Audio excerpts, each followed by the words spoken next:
السلام علیکم ورحمۃ اللہ وبرکاتہ۔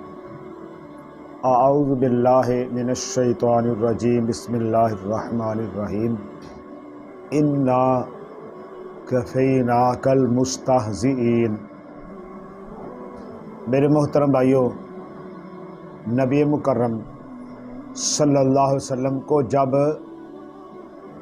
سر عام دعوت دینے کا اللہ تعالیٰ کی طرف سے حکم آ گیا تو اس حکم کے بعد جو مخالفت تھی وہ بھی بہت زیادہ سخت اور شدید ہو گئی، اور استہزاء اور آپ صلی اللہ علیہ وسلم کے ساتھ ان کا غلط رویہ یہ بہت زیادہ بڑھ گیا۔ ایک شخص تھا بدبخت،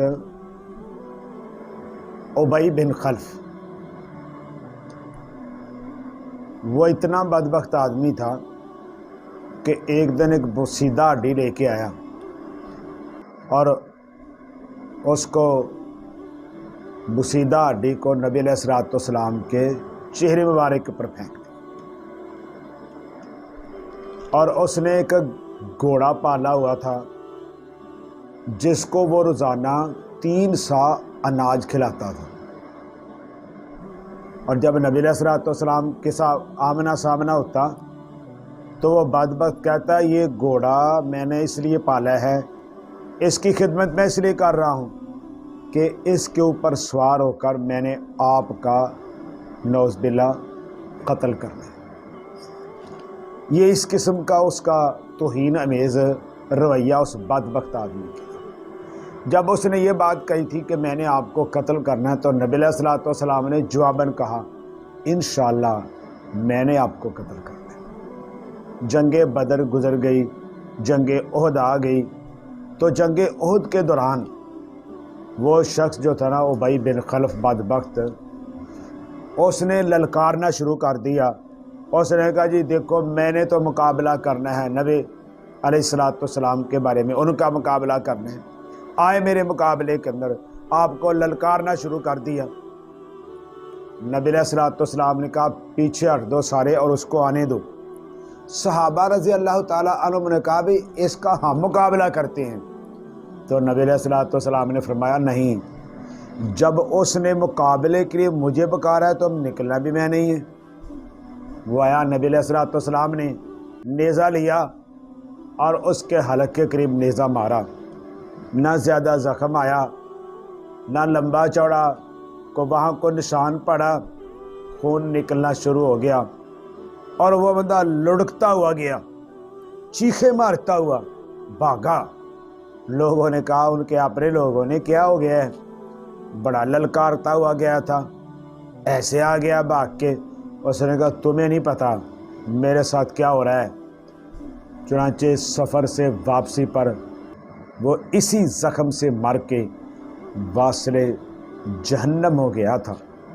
نبی علیہ الصلوۃ والسلام کے ساتھ ایک شخص کے بارے میں ملتا ہے کہ جس نے بھی آپ کے ساتھ توہین آمیز رویہ اختیار کیا، ان میں سے کوئی بھی بچ نہیں سکا دنیا کی سزا سے، اور نہ وہ بچ سکے گا آخرت کی سزا سے۔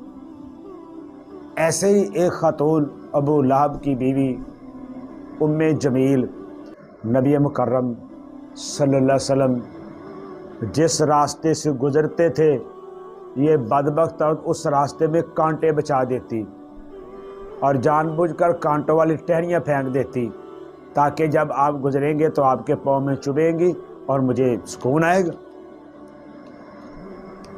اور جب ان کا رویہ دیکھ کر، ابو لہب کی بدبخت کی کرتوتیں دیکھ کر، اللہ تعالیٰ نے سورہ لہب اتاری، اور جب اس کو پتہ چلا ہمارے بارے میں سورت بھی نازل ہو گئی ہے تو اس بدبخت عورت نے پتھر لیا اور پہنچی نبی علیہ الصلوۃ والسلام خانہ کعبہ کے پاس۔ نبی علیہ الصلوۃ والسلام ابو بکر دونوں رضی اللہ تعالیٰ دونوں کھڑے، تو اس نے پتھر پکڑا ہوا تھا، اس ارادے سے آئی تھی کہ آپ کے ماروں گی، نعوذ باللہ کام تمام کر دوں گی، زخمی کر دوں گی، غصہ نکالنا چاہتی تھی یہ بدبخت۔ اللہ تعالیٰ نے اس کی نظر بندی کر دی، آنکھوں سے اندھا کر دیا۔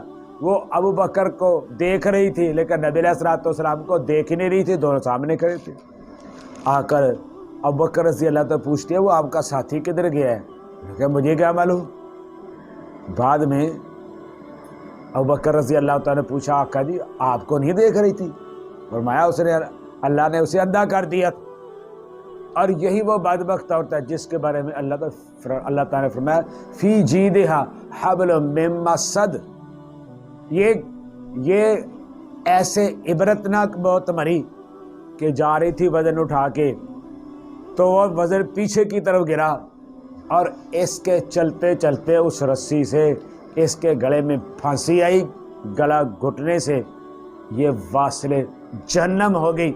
اور جن جن لوگوں نے، چاہے وہ مرد یا خاتون کوئی بھی ہو، جس نے بھی آپ کے ساتھ توہین امیز رویہ اختیار کیا، وہ بچ نہیں سکا نہ دنیا کی سزا سے نہ آخرت کی سزا سے۔ اور معلوم ہی ہوتا ہے کہ انڈیا کے اندر جس بدبخت عورتوں نے یہ کام کیا ہے، لگتا ہے ابو لہب کی اولاد وہ ابھی زندہ ہے، اور جو انجام ہوا ابو لہب کی بیوی کا، اس سے بھی سخت ترین انجام ان کا بھی انشاءاللہ ہونا ہے۔ دنیا میں الگ ہونا ہے، آخرت میں الگ ہونا ہے۔ اللہ سے دعا ہے اس نیک کام کے اندر اللہ ہم سب کو استعمال کر لے کہ وہ واصل جہنم ہوں اور کن کے ہاتھ سے ہوں۔ وما علینا الا البلاغ۔